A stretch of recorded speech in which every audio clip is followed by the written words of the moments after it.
Vino verde por Pero, verse Miquel, la divisa. Miquel, que cantes. Vas a cantar una cançó més popular i més coneguda de Federico García Que Lorca. no, que la més popular de García Lorca es la de los cuatro muleros. Quina cançó és això? La de los cuatro muleros, de los cuatro muleros. Para. Anem a veure. Com sabem quina és més popular o més coneguda? Per què no ho preguntem ¿Al públic? Pues sí. Mira, anem a fer dos bandos. Del mig cap a la meva dreta anem a cantar de los cuatro muleros. I del centre cap a la meua esquerra aneu a cantar Anda, jaleo, jaleo. Anem a ensenyar-li a este lo que son.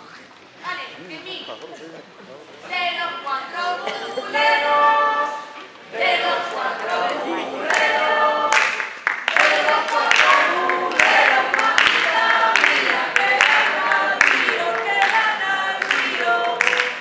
El de la mula gorda, el de la mula gorda, el de la mula gorda, mamita mía, es mi marido, es mi marido.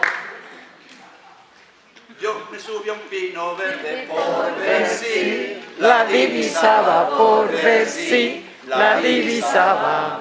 y solo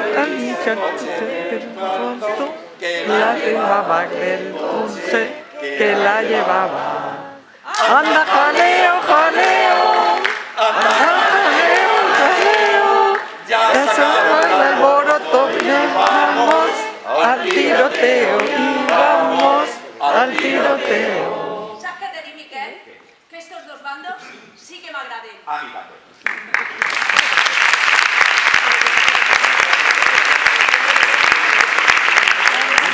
¿Sabe una cosa, Federico?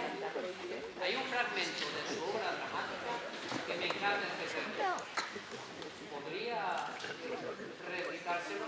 Pues claro, me encantaría verle declamar.